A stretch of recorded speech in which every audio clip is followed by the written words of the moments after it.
오늘은 6월 22일 요나서 1장 17절부터 요나서 2장 10절까지 말씀입니다. 요나는 다시스로 도망가다 큰 풍랑을 만났고, 그리고 사람들과 함께 제비를 뽑다가 자기가 뽑혀서 바닷속에 던져지게 됩니다.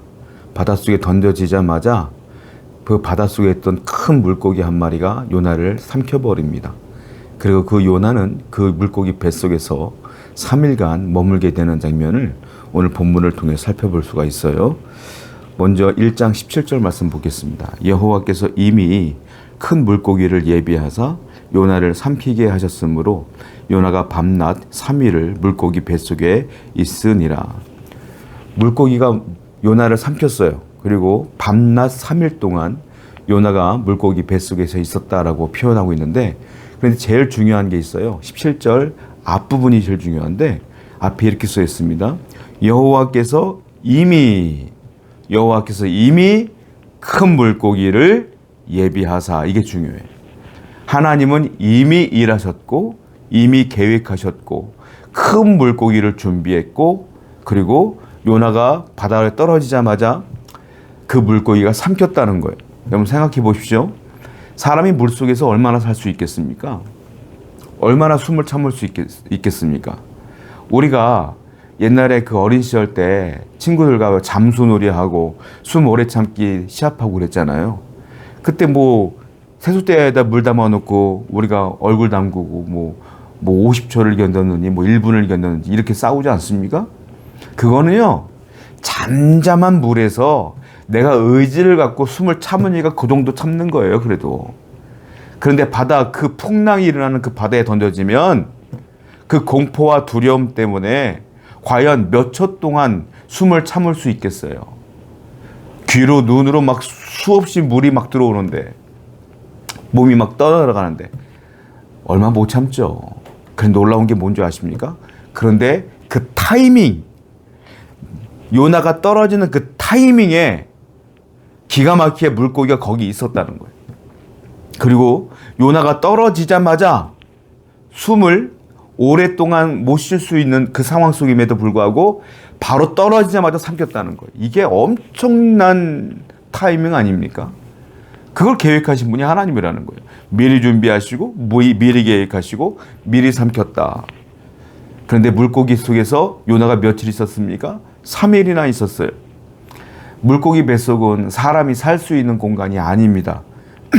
이 세상에 과연 물고기 뱃속에서 3일 동안 있었던 사람이 누가 있었겠어요? 인류가 경험해보지 못한 경험을 요나가 한 거예요. 그러니까 이 물고기 뱃속에서 어떻게 견뎌야 되는 지식도 없어요. 그냥 있는 거예요. 그런데 이상하게 사라져요. 이상하게 숨이 쉬어져요. 깜깜한 그 속에서 요나가 할 수 있는 게 무엇이 있겠습니까? 아무것도 할 수 없죠. 어쩌면 요나는 하나님께 원망의 수술이 있어요. 하나님, 그냥 죽이시지 왜 이런 데서 살리셨습니까? 라고 할 수도 있어요. 놀라운 게 뭔지 아십니까? 사실 물고기가 요나를 삼킨 것 자체가 심판이에요. 하나님의 심판이에요. 하나님의 말씀에 순종하지 않았기 때문에. 그럼에도 불구하고 그 심판의 자리에도 하나님은 계속 요나를 붙들고 있는 거예요. 변화될 때까지. 이걸 아셔야 돼요. 내가 사방이 막히고 깜깜하고 답답한 현실 속에도 있을 수가 있습니다. 그런데 그 현실 가운데 놀라운 건 그럼에도 불구하고 하나님이 나를 붙들고 있다는 사실을 믿으셔야 돼요. 우리 하나님은 심판 중에도 붙들어 주시는 분이에요. 환난 중에도 붙들어 주시는 분이에요. 하나님이 다 이 모든 것들을 주관하고 섭리하고 계획했다는 사실을 기억하여서 우리는 그 어려운 현실 속에서 원망불평이 아니라 요나가 했던 행동들을 해야 된다는 거예요. 요나가 어떤 행동을 했을까요? 그 다음 절부터 요나는 그 3일 내내 뭐하냐? 기도하기 시작한다.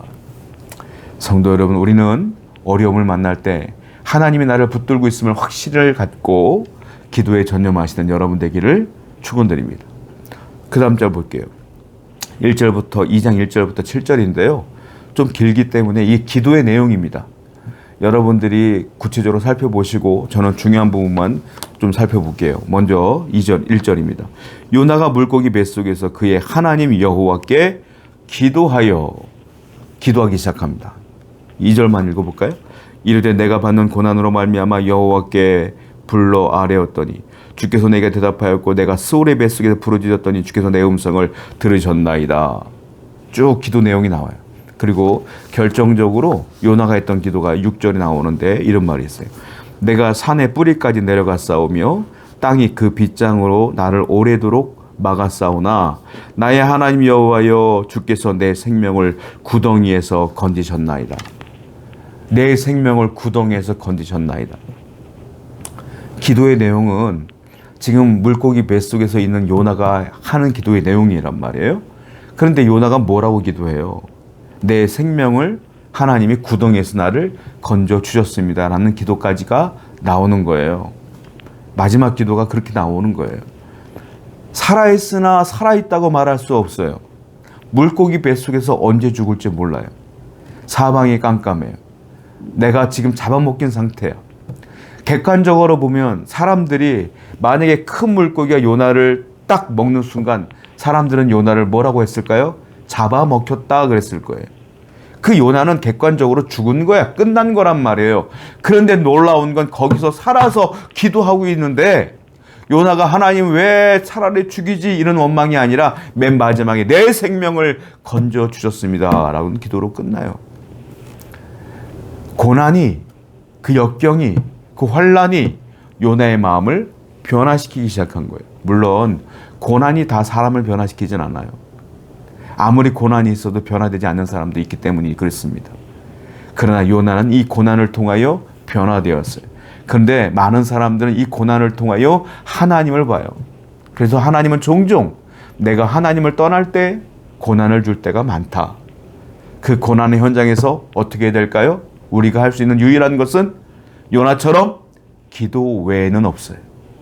기도해야 소망이 생기고 기도해야 변화되는 거예요. 오늘도 환난과 어려움 가운데 있습니까? 사방이 막혔습니까? 기도로 나아가십시오. 기도의 현장으로 나가십시오. 요나가 물고기 뱃속에 있었지만 그 기도의 현장은 은혜의 현장이요 하나님과 함께하는 현장이었어요. 내가 어디서든지 기도할 수 있다면 그 기도의 현장은 하나님의 임재하는 곳이라는 것을 기억하셔서 오늘도 기도로 여러분들의 환경을 뛰어넘는 놀라운 은혜의 성도 되기를 축원드립니다. 8절부터 보겠습니다. 거짓되고 헛된 것을 숭상하는 모든 자는 자기에게 베푸신 은혜를 버렸사오나 나는 감사하는 목소리로 주께 제사를 드리며 나의 서원을 주께 갚겠나이다. 구원은 여호와께 속하였나이다 하니라. 여호와께서 그 물고기에게 말씀하심에 요나를 육지에 토하니라. 요나의 마지막 기도가 나오는데 요나가 계속 기도합니다. 마지막에 터져 나온 기도는 뭐냐면 그게 9절이에요. 나는 감사하는 목소리로 주께 제사를 드립니다. 감사한다는 거예요. 그리고 마지막에 이렇게 말합니다. 구원은 여호와께 속하였나이다. 구원은 하나님께 속한 것입니다. 하나님이 나를 살려주셨습니다. 그 구원은 나의 힘과 능력이 아니라 하나님께 속했습니다 라는 고백을 하자마자 놀라운 일이 벌어졌어요. 하나님께서 그 기도를 듣자마자 물고기에게 명해서 물고기가 요나를 육지로 토해내더라. 하나님은 요나의 이 기도를 듣기 원했던 거예요. 하나님은 요나의 이 변화된 모습을 보기를 원했던 거예요.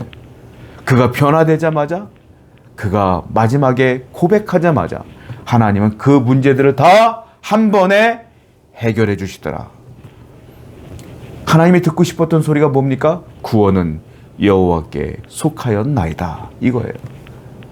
그러니까 하나님께서 원하시는 것, 이 모든 것들은 다 하나님의 원하시는 것이다. 하나님의 은혜로 되는 것이다. 니느웨의 구원도 하나님의 은혜로 되는 것이고 요나 자신의 구원도 하나님의 은혜로 되는 것이다. 그러므로 하나님의 말씀에 내가 불순종할 이유가 하나도 없다라는 걸 깨닫게 되고 감사하며 눈물로 고백합니다. 구원은 여호와께 속하였나이다. 모든 것이 은혜입니다. 그때 하나님은 그 어려운 문제들, 물고기 뱃속에 있었던 그 문제를 하나님이 해결해 주신 거예요. 여러분 그렇습니다. 여러분들이나 저도 마지막에 이런 고백을 하며 살아야 돼요. 하나님 감사합니다. 내 생명을 건져주셨습니다. 구원은 여호와께 속했습니다. 나의 인생도 여호와께 속했습니다. 사람들은, 특히 요나는 자기의 계획대로 인생이 되기를 원했어요. 내가 니느웨 가기 싫으니까 다시스로 가기를 원했고, 도망가길 원했어요. 복음 안전하길 원했어요. 내 계획대로 되는 걸 원했고, 계획대로 되기를 원하기 위하여, 이루기 위하여 노력했어요. 근데 결국은 깨달은 게 뭡니까? 내 계획대로 되는 게 아니라 구원은 여호와께 속하나이다. 결국은 하나님의 뜻대로 되어지는 거구나 라는 걸 그제서야 깨달아요. 성도 여러분, 인생은 뭘까요? 인생은 내가 원하는 대로 되는 것이 성공일까요? 내가 원하는 대로 된다는 것은 내가 죄를 더 많이 지을 수 있는 거예요. 여러분들이 원하는 대로 되면 교만해져요. 하나님은 그래서 내가 원하는 대로 인생을 이끌고 가지 않아요. 왜? 사람이 지혜로워봤자 얼마나 지혜롭겠어요. 그래서 하나님은 선한 뜻을 갖고 우리의 인생을 이끌어 주십니다. 이끌다 보시면 광야도 갈 수 있고 물고기의 뱃속에 들어갈 때도 있는 것이고 요나처럼 풍랑을 만날 때도 있는 것이에요. 그러나 요나가 고백했던 것처럼 그럼에도 불구하고 구원은 여호와께 속해 있으며 하나님이 나를 이끌고 있음을 확실하게 믿는 것이 중요하다. 어려울 때 기도하시고, 그리고 내가 원하는 대로 인생이 풀리는 걸 원하지 마시고 하나님의 뜻대로 되는 것을 원하는 여러분 되기를 축원드립니다. 기도합니다. 진정한 인생의 승리는 하나님의 뜻대로 되어지는 것임을 믿사오니 오늘도 그 은혜에 감사하는 성도들 되게 하여 주시옵소서. 예수님의 이름으로 기도드렸습니다. 아멘.